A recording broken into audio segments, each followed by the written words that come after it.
Hola chofarcitos y chofarcitas, bienvenidos y bienvenidas a otro video. En esta ocasión vamos a hablar de JoJo's Bizarre Adventure parte 4, Diamond is Unbreakable. Usualmente en estos videos lo que hago es que voy contando los eventos narrativos en orden cronológico y analizando a detalle los que más me vayan gustando o los que más me vayan desagradando para poder discutir de narrativa. Sin embargo, voy a cambiar un poquito la dinámica para esta parte y voy a separar el video en distintos elementos de la historia para discutirlos un poquito más a detalle, empezando por la estructura narrativa.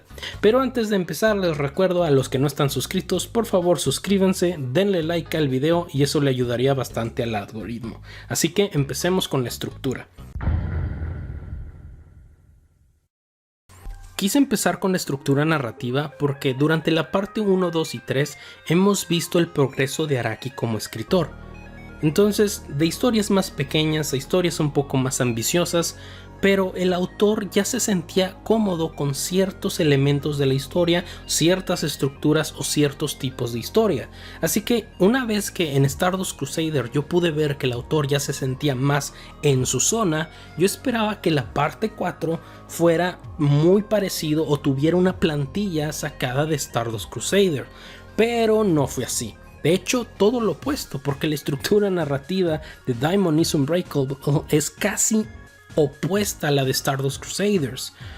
Solo veámoslo de esta manera. Stardust Crusader tiene una historia lineal donde seguimos a los héroes en un viaje con distintas locaciones y conocemos al villano desde el principio para generar tensión.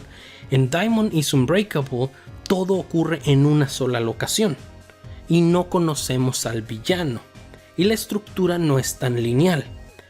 La razón es porque son estructuras y tipos de historias totalmente distintas. Ninguna es mejor que la otra. Simplemente son diferentes y tienen sus pros y sus contras. Por ejemplo, en Stardust Crusader pudiera llegar a ser un poco predecible. Sin embargo, Araki hacía algunas cosas para arreglarlo. A cambio, tenías la oportunidad de generar mucha tensión debido a la expectativa que generabas en la audiencia. En este tipo de historias como en Diamond is Unbreakable no puede hacer eso porque no conoces al villano, entonces no hay tanta tensión y el ritmo es un poco más lento, pero eso te permite crear misterio y puedes aprovechar el ritmo para entablar una relación más íntima entre la audiencia y los personajes y las locaciones, y esto es muy importante para este tipo de historia. Así que me resultó fascinante lo diferente que es Diamond is Unbreakable de Stardust Crusaders, porque Stardust Crusaders es la parte más popular e icónica de JoJo's, así que cuando logras crear algo tan influyente como Stardust Crusaders, cualquier autor hubiera seguido esa fórmula, pero Araki tuvo la valentía de cambiar por completo todos los elementos de la historia solamente para seguir creciendo como escritor. Cualquier otro escritor, cuando quiere intentar algo nuevo, le da más protagonismo a un personaje secundario o recicla algún personaje que tenía rezagado, pero este cambió absolutamente todo y eso lo respeto bastante, hizo que me emocionara mucho por esta historia. Entonces, excelente uso de estructura teniendo en contexto, las partes anteriores. Ahora hablemos de la ambientación. Como dije, todo ocurre en una locación principal que es el pueblo de Morio. Debido al ritmo de la historia y que pasamos toda la narrativa encerrados con los personajes en este pueblito, llegamos a entablar una relación bastante íntima. Conocemos muy bien este pueblito, el pueblo de Morio. Conocemos la estética, el callejón embrujado, el restaurante, la casa de Rohan, la torre eléctrica abandonada. Entonces, la historia va generando a la audiencia este sentimiento de nostalgia artificial. Sientes que conoces Morio o te dan ganas de visitar Morio. Y eso es excelente para que tú puedas entablar una relación con los personajes, que es muy importante para que la audiencia se importe por lo que le pasa a los personajes, especialmente cuando estás agregando misterio.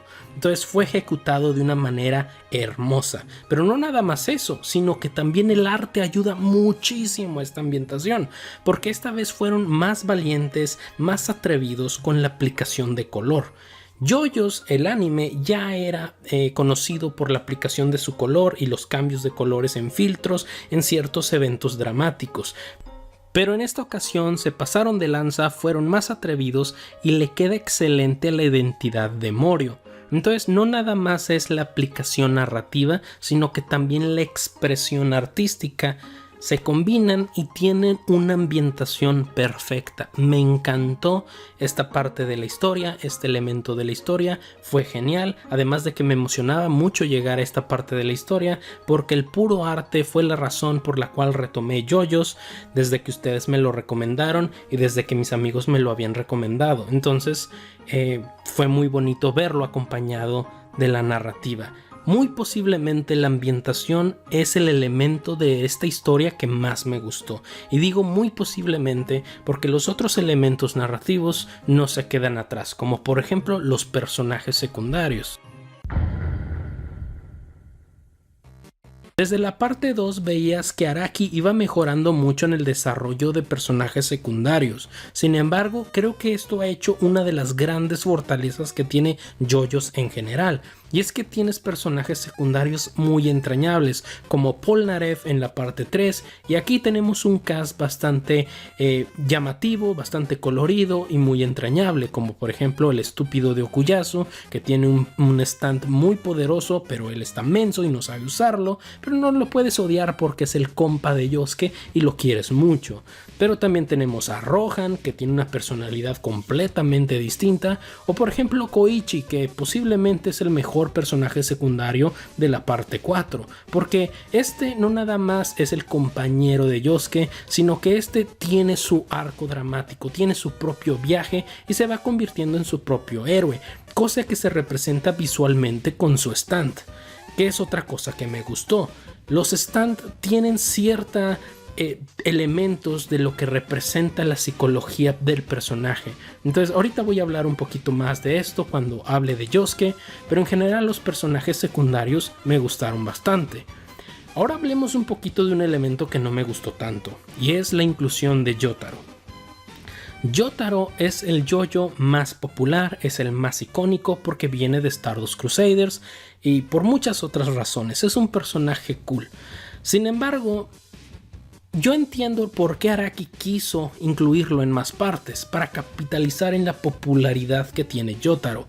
Sin embargo, a diferencia de Joseph, que también fue reciclado para la parte 3 e incluso la parte 4, Jotaro todavía es joven. Entonces, Joseph ya había dejado el manto de héroe a su descendencia, pero Jotaro no. Entonces, en el momento en el que Jotaro no brilla, te preguntas por qué es tan incompetente. Y en el momento en el que brilla, te preguntas por qué está opacando al protagonista. Entonces, constantemente en la historia tienes que balancear el poder de estos dos personajes, el protagonista y héroe en turno, y Jotaro, el héroe de la historia pasada que aún es joven y aún queremos capitalizar en ellos. Sin embargo, siento que esto solamente afecta de manera ligera la historia porque creo que el arco dramático de Yosuke quedó bastante íntegro, incluso con la inclusión de Jotaro. Entonces, hablemos ahora de eso, del protagonismo de la historia y del viaje y el arco dramático que tiene el personaje de Yosuke. El arco dramático de Yosuke es el que comunica de una manera más eficiente el mensaje de la historia. En otras palabras, el arco dramático de Yosuke es mejor que el de sus antecesores, se usa de una manera más eficiente y es un viaje para que el protagonista pueda vencer su propio egoísmo. Entonces, al principio tenemos a Yosuke, un joven que vive en un pueblo pequeño, tranquilo, o eso es lo que quiere, una vida tranquila. Lo único que le preocupa es el bienestar de su familia, el bienestar de él mismo y su peinado. ¿Por qué su peinado? Porque su peinado es un símbolo de la soledad con la que él tuvo que lidiar toda su vida. Por ende, esa es la raíz de su egoísmo. No le importa nada, a pesar de que Morio tiene problemas con crímenes, a pesar de que tiene el poder para hacer ciertas cosas que cambien la vida de la gente de Morio. Pero no lo hace, solamente le preocupa él, su bienestar, etc. Sin embargo, todo cambia cuando el crimen de Morio afecta de manera directa a Yosuke y Yosuke pierde a su abuelo. A diferencia de Jotaro, Yosuke no puede salvarlo. El abuelo de Yosuke era un policía que se preocupaba por la gente de Morio, así que Yosuke recibe el deber y la responsabilidad de su abuelo. Entonces ahora él hace algo por proteger a Morio y cambiar las cosas, pero no las hace porque quiere, las hace por su abuelo y por el deber que éste tenía. Todavía tiene que lidiar con el egoísmo que está en su corazón debido a los problemas de abandono y la falta de paternidad que tuvo. Sin embargo, empieza a lidiar con esto cuando conoce a Okuyasu, conoce a Koichi, un poco a Rohan y empieza a convivir con Jotaro. Pero el momento que es sumamente importante para el cambio de personaje de Yosuke es cuando ve a Joseph Joestar. Me encantó este momento por muchas razones. En primera, Joseph es un personaje, es el héroe de la parte 2, siguió siendo importante en la parte 3 y ahora de una manera más sutil sigue siendo increíblemente importante para el arco dramático del protagonista en turno. Pero no nada más por eso, sino por lo que sentí al ver cómo el personaje empezaba a lidiar con sus problemas y empezaba a evolucionar no nada más como persona, sino como ser humano. Eso es lo que hizo que Yosuke se sintiera bastante real para mí. En el momento en el que Yosuke vio a Joseph, ya no vio a esta figura oscura de un padre que abandonó a su hijo y a su familia, sino que ahora veía a un viejito indefenso que cometió un error como humano y que quería enmendar. Entonces, lo primero que hizo Yosuke fue simplemente dejar sus barreras y aceptar y querer pasar un tiempo con Yosuke, a pesar de que lo negaba en la superficie. Después introducen unos capítulos sobre una bebé invisible que le permiten a Yosuke ver cómo es Joseph como padre. Entonces ve cómo es la paternidad de Joseph en primera persona, cómo intenta sacrificarse y cómo intenta hacer todo por salvar a una bebé que ni es de él. Ahí se da cuenta de que Joseph no es una mala persona, y no nada más es una mala persona, no es un mal padre. Entonces ahí se da cuenta que genuinamente se equivocó y logra lidiar de manera interna con la relación que tenía con Joseph. Y es a partir de este momento que Yosuke empieza a cuidar y a proteger de Morio, no por su abuelo, no por Joseph, no porque es lo correcto, sino porque quiere, porque ya tiene amigos, porque ya le importa el pueblo, porque ya es un héroe completo. Ese arco dramático se me hizo increíblemente chulo y me tocó de una manera muy personal y simplemente me fascinó. Otra cosa que quiero agregar en cuanto a Yosuke es que su poder es arreglar las cosas o volverlas a un estado original. No sé si han escuchado esa frase que la confianza es como un vaso y lo puedes romper pero ya no va a volver a ser el mismo. Los japoneses tienen otra filosofía y Yosuke es la representación gráfica de esa filosofía. Yosuke literal, si rompes un vaso, lo puede arreglar con sus poderes y volver al status quo, y creo que eso es lo que hizo el arco dramático de Yosuke. Él trabajó las faltas que tenía como personaje y se convirtió en el héroe. Ahora hablemos del antagonismo. Siento que esta área siempre ha sido una fortaleza de JoJo's, y es porque Araki usa una técnica bastante simple pero efectiva para crear villanos. Los villanos siempre son una antítesis del héroe. Jonathan es virtud, Dio Brando es ambición, maldad. Joseph es una persona que está consciente de sus fallas y acepta su identidad. Kars es una persona que niega sus fallas y busca de manera patológica la perfección. Jotaro es una persona que representa el principio narrativo de salvando al gato, y Dio es una persona que representa pateando al perro. que son ideas opuestas. Es lo mismo con Yosuke y Kira. Yosuke es una persona que vive en Moryo y quiere una vida tranquila, pero logró vencer su egoísmo y ahora quiere una vida tranquila para él y para la gente que lo rodea. Kira es una persona que no logró vencer su egoísmo, no lidió con él y que usa todo a su alrededor para poder mantener su status quo y poder mantener su sueño de una vida tranquila, a pesar de que eso sea un inconveniente para todos los demás. Entonces Kira es un excelente villano y es la perfecta antítesis de Yosuke. Además de que sus habilidades, de nuevo, usando los stands y los poderes de los personajes de manera narrativa y simbólica, Yosuke tiene la habilidad de reparar cosas y Kira hace bombas, las explota, las destruye, y me encantó eso. Pero por mucho que me haya gustado Kira como personaje, hubo una mecánica que no me gustó, y es la de Bite the Dust. Y no me gustó por dos razones. La primera es porque los escritores lidiamos con decisiones de los personajes y consecuencias de la trama. Entonces, en el momento en el que Kira decidió matar a su hijo ficticio, debió haber consecuencias en la trama. Lo debieron haber encontrado y lo debieron haber derrotado, pero en lugar de castigar al personaje por haber tomado una decisión equivocada, la historia lo premia y le da un poder que hace que evada todas esas responsabilidades, todas esas consecuencias, y para mí eso es escritura floja y afecta un poco el clímax de la historia. Otra razón por la cual no me gusta la mecánica de la habilidad Bite the Dust es porque la puedes quitar de la historia y puedes evadir que Kira tome esa decisión y no afecta en nada. Entonces para mí no tienen gran peso y se me hizo que simplemente es negativo. Para mí todo lo de Bite the Dust, si lo quitamos, ayudaría muchísimo a la parte 4. En fin, después de esa mecánica, algo bueno que sí salió es que pudimos conocer a un personaje terciario que es el hijo ficticio de Kira y cómo tiene una voluntad increíble para proteger a su mamá, que de nuevo también está explicando el tema de proteger y de quitar del egoísmo y todas estas cosas. Pero lo más increíble de este personaje es que ni siquiera tiene poderes.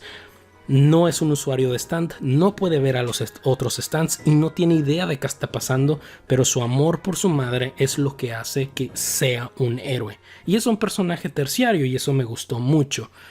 En fin, escuché de unos amigos que no les gustó que Yosuke no diera el golpe final en la pelea contra Kira, pero para mí se me hizo increíble esa decisión de que Yosuke no diera el golpe final, y la razón es por el tema de la historia y la batalla contra el egoísmo.